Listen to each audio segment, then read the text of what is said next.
नीचे बालू मिट्टी का शिवलिंग, मंद प्रारब्ध, दूसरा तीव्र प्रारब्ध और तीसरा तीव्रतम प्रारब्ध।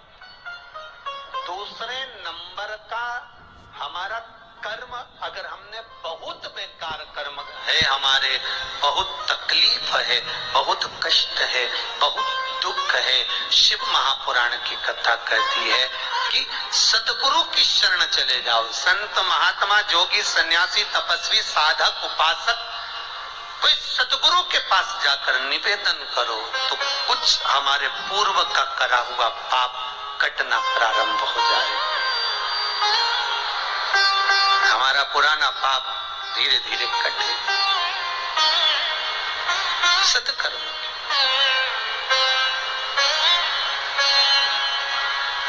फिर एक निवेदन करूंगा, जीवन में अगर बहुत तकलीफ है, बहुत कष्ट है, आपको पहले भी कहा फिर कहते हैं, नवरात्रि पड़ेगी,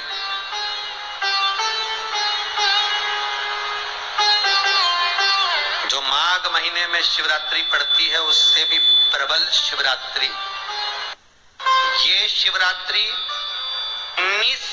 19 वर्ष के 2 बार गैप करने के बाद 183 वर्ष के बाद आएगा और 183 वर्ष के बाद फिर इसमें की शिवरात्रि प्राप्त होगी। और 183 वर्ष किसने देखे? कौन ने देखे? और निवेदन करूंगा, अगर जिंदगी में थोड़ी सी तकलीफ है, दुख है, कष्ट है, परेशानी है, तो उस शिवरात्रि को हाथ से मत जाने दो। कल शिवरात्रि को आपको पहले भी कहा कि क्या क्या वस्तु भगवान शंकर को हम रात्रि के समय पर चढ़ा दें जिससे हमारा रोग समाप्त हो जाए, हमारी बीमारी समाप्त हो जाए, हमारे जीवन में सुख समृद्धि लक्ष्मी आ जाए। वो समर्पण का भाव। और शिवरात्रि आने में देरी है और आपके जीवन में बहुत कष्ट है, बहुत कष्ट। महाराज 5 कमलगट्टे, 5 बेलपत्र तांबे के लोटे में जल भरकर रख लीजिए। सीधे हाथ पर उस कलश को रखो जिसमें 5 कमलगट्टे और 5 बेलपत्र रखिए। श्री शिवाय नमस्तुभ्यम शिव महापुराण का मूल मंत्र है, जैसे भागवत का मूल मंत्र है ओम नमो भगवते वासुदेवाय। शिव महापुराण का मूल मंत्र है श्री शिवाय नमस्तुभ्यम। इस मंत्र का 5 बार स्मरण कर कर आपको जो तकलीफ है उसको हृदय चित्त से धरकर मस्तक से कलश को लगाकर किसी एकांतेश्वर महादेव पर, एकांतेश्वर महादेव मतलब अपने गांव से, नगर से, शहर से जो बाहर खेड़े में हो, बिल्कुल बाहर, जिस शिवलिंग पर कोई पूजन करने ना जाता हो, एकांत में बैठे हो, जंगल में बैठे हो, कहीं किसी वृक्ष के नीचे विराजमान हो, ऐसे एकांतेश्वर महादेव पर अपनी कामना कर कर वो जल समर्पित कर दो। 1 बेलपत्र, 1 कमलगट्टा उठाकर अपने घर पर लेकर आ जाओ। जो तकलीफ बहुत ज्यादा हो रही है 5 दिन में आपको मालूम पड़ जाएगा, 5 दिन में अंतर आ जाएगा। शिव का अनुमोदन करो, शंकर का स्मरण करो। महाराज ये अश्विन का जो अधिक मास है 183 वर्ष के बाद वापिस आएगा। योग, ये योग पहले मिल जाता 19 वर्ष में, पर अब मिलेगा 183 वर्ष में।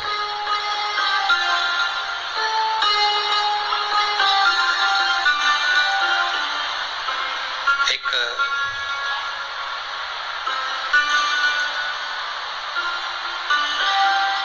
किन्हीं माता जी का एक प्रश्न था, वो ध्यान में नहीं आ रहा है वो कहां से थी, कि उन्होंने प्रश्न किया था, व्हाट्सएप पर लिखा हुआ आया था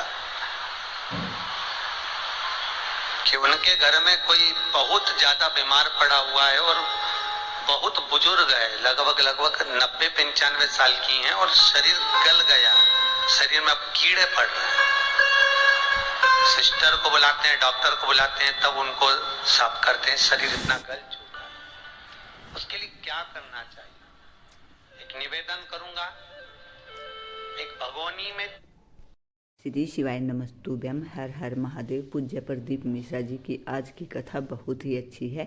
पूज्य प्रदीप मिश्रा जी ने बहुत अच्छा उपाय बताया है। 5 कमलगट्टे, 5 सफ़ेद फूल और 1 लोटा जल अपने घर से लेकर जाना है और बेलपत्री या भगवान शिव के मंदिर में समर्पित करना है। ऐसा करके 1 कमलगट्टा और 1 फूल हमें अपने घर ले आना है। ऐसा करने से हमारी हर मनोकामना पूरी होगी।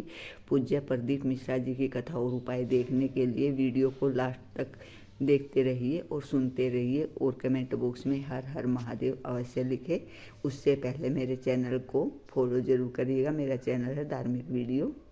गेहूं रख लीजिए, एक पात्र में गेहूं, जो बहुत बुजुर्ग हो चुकी हैं, कीड़े पड़ रहे हैं शरीर में, आपने एकादशी दे दी, गीता जी करवा दी, पाठ करवा दिया, गौदान करवा दिया, मोक्ष करवा दिया, सब कुछ करवा दिया, तो भी मुक्ति नहीं मिल रही है, तो पात्र में गेहूं रखकर उन माता जी की सीधे हाथ की 3 उंगलियां उस गेहूं में डालकर उनका नाम और गोत्र बोलकर वो गेहूं गाय को खिला दीजिए। पात्र किसी गरीबड़े को, भिक्षुक को दे दीजिए। महाराज 3 या 4 दिन में मोक्ष प्राप्त हो जाता है। इतनी अगर भोग रही हैं तो कर सकते। इतना कष्ट अगर भोग रही हैं कि शरीर गल चुका है, कीड़े पड़ रहे हैं शरीर के अंदर और सारी खाल टपक टपक कर गिर रही है, तो उनकी मुक्ति हो, उनका मोक्ष हो। आज माता जी कह रही थी कि हमने गीता जी सुना दी, पाठ कर दिया, सब कुछ कर दिया, गौदान करा दिया, सब करा दिया, पर मुक्ति नहीं। शिव का, शंकर को, मेरे बाबा विश्वनाथ का स्मरण करो, मिलेगा। फिर निवेदन करूंगा, ब्रह्मा ब्रह्मलोक में रहते हैं, भगवान विष्णु बैकुंठ में रहते हैं। मृत्यु लोक का अगर कोई देव है तो वो महादेव है। पृथ्वी का अगर कोई देवता है तो वो देव अधिदेव महादेव है। पर हमारी आदत है, हम पड़ोस की काकी आती है तो उसको प्रणाम करते हैं, मासी सास आती है तो उसको नमन करते हैं, चाची सास आती है तो उसको नमन करते हैं, और घर में सास बैठी रहती है उसको कभी नमन नहीं करते। आदत है ना हमारी। दूसरों को तो हम प्रणाम कर लेंगे पर घर की सास को नमन नहीं कर पाते। उसी तरह हम भगवान विष्णु का स्मरण कर रहे हैं, ब्रह्मा का स्मरण कर रहे हैं, सारे 33 कोटि देवताओं का स्मरण कर रहे हैं, पर भूलोक का इस देव अधिदेव महादेव का हम कितना स्मरण कर रहे हैं। हम तो भगवान शंकर के मंदिर में भी जाते हैं तो छल करते हैं। गए मंदिर में, वहां का लोटा उठा लिया, पानी भर लिया, शंकर जी को चढ़ा दिया, लोटा दूसरे का, पानी दूसरे का, मंदिर भी दूसरे का, पानी चढ़ा दिया। और इतनी सात्विकवान सिर पे पल्लू मल्लू लेके ऐसे पानी चढ़ाए, शंकर भगवान भी सोचे काय को नौटंकी करे रे, काय को नाटक करे। पानी दूसरे का, लोटा दूसरे का, शंकर जी पे चढ़ा रही। अगर शंकर को जल चढ़ाना है तो घर से लेकर जा, लोटा भी घर से लेकर जा, और अगर मंदिर का पानी लिया है, मंदिर का लोटा लिया है, तो 1 रुपए लोटे का किराया और 1 रुपए जो लाइट जली, पानी भरा जिस पुजारी ने, उसका 2 रुपया दान पेटी में डाल, तब जाकर तू शंकर को पानी चढ़ाएगी, तब शंकर उस जल को स्वीकार करता है। किसी की लगी लगाई थाली मिल जाए पूजन की और तुम सिर पे पल्लू लेके कुंकू चावल रोली बोली सब चढ़ा दो, और बेचारी वो बाद में आए तो देखे तो यहाँ सब साफ, तो क्या भगवान स्वीकार करेगा? भगवान ऐसा स्वीकार नहीं करे। फिर निवेदन है, बरसाती मेंढक मत बनो रे, अच्छे से सेवा करो, थोड़ी करो पर अच्छी करो, घर से पानी लेकर जाओ।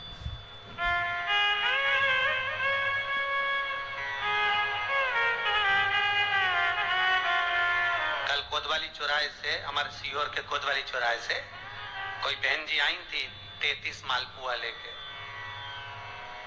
कहे गुरुजी संकल्प करा दो। हमने कहा पानी लाओ, तो क्या तुम्हारे यहाँ नहीं है? हमने कहा हमारे यहाँ तो कुआं है, लिया। चावल लाओ, तो क्या गुरुजी पूजन मंडप में होंगे ना चावल जरा सा।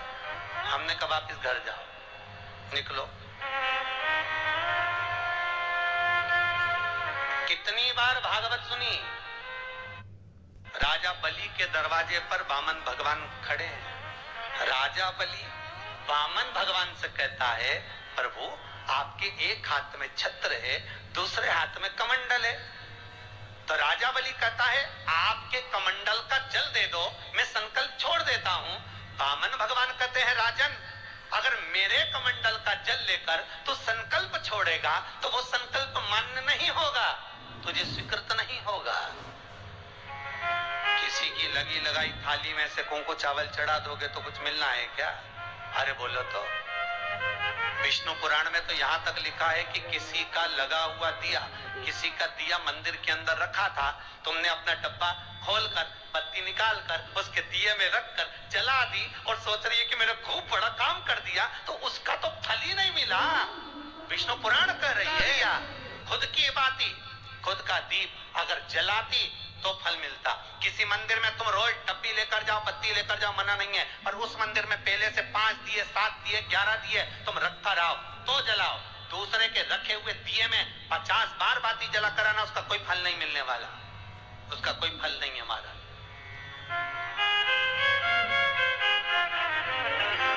खुद का जल लेकर जाओगे, खुद का लोटा लेकर जाओगे तो फल। यहाँ तो स्वयं भागवत कर रही है, राजा बलि के सामने वामन भगवान कहते हैं, राजन तेरे कमंडल को लेकर आ, उससे संकल्प छोड़, अगर मेरे जल का संकल्प छोड़ेगा तो उसका कोई फल नहीं मिलने वाला। राजा बलि अंदर गया, जाकर भी उसने कर्म बेकार कर दिया। राजा बलि ने क्या, कमंडल लाना था खुद का, उठा लाया शुक्राचार्य जी का। शुक्राचार्य जी का कमंडल उठाकर लाया, इसलिए शुक्राचार्य जी कमंडल के अंदर जाकर बैठ गए, एक आंख लगाकर देखते रहे। जल बाहर नहीं निकलने दिया शुक्राचार्य जी ने कि मेरे कमंडल का जल कैसे निकल जाए भला। फिर भी राजा नहीं माना, तब एक कुसा खींचकर उसकी टोंटी में दी तो शुक्राचार्य जी की आंख फूट गई। शुक्राचार्य जी ने कहा, राजा बलि तू जान नहीं पाया, मेरे कमंडल का जल लेकर गया और मेरी आंख फूटी है, मैं तुझे श्राप देता हूं कि तू सत्ता से विहीन हो जाएगा। राजा बलि की पूरी सत्ता चली गई, पूरी सत्ता मात्र कमंडल के जल के कारण चली गई। तो आप अगर दान करने जा रहे हो, आप कन्या दान करने जा रहे हो, आप गौ दान करने जा रहे हो, आप वस्त्र दान करने जा रहे हो, आप मालपुए का दान करने जा रहे हो, आप स्वर्ण दान करने जा रहे हो, तो जल चावल आपका होना चाहिए, संकल्प आपका होना चाहिए, दूसरे का नहीं। इसलिए नैमिषारण्य में जो 108 शिव महापुराण की पोथी बिठाई, तो वहां जो संकल्प छूटा आपके घरों में छुड़वाया, घर के अंदर। और 15 अक्टूबर को जो शिवरात्रि का उत्सव रात्रि को 9:20 से 10:20 पर इसी टीवी चैनल पर जो हम कराएंगे, उसका संकल्प आप अपने घर में बैठकर छोड़ना, यहाँ नहीं, अपने घर में। और अगर कोई यहाँ आता, श्री शिवाय नमस्तुभ्यम, हर हर महादेव। पूज्य प्रदीप मिश्रा जी ने आज कथा में बहुत अच्छी बातें बताई हैं। पूज्य प्रदीप मिश्रा जी ने बताया कि अगर हम कहीं शिवलिंग पर जल चढ़ाने के लिए जाते हैं तो वो जल हमारे घर का होना चाहिए और दीपक और बाती भी हमारे घर की होनी चाहिए। मंदिर में रखे हुए दिए में दीपक लगाने से कोई भी फायदा नहीं है। पूज्य प्रदीप मिश्रा जी की कथा और उपाय सुनने के लिए मेरे चैनल को लाइक, कमेंट और शेयर जरूर करें।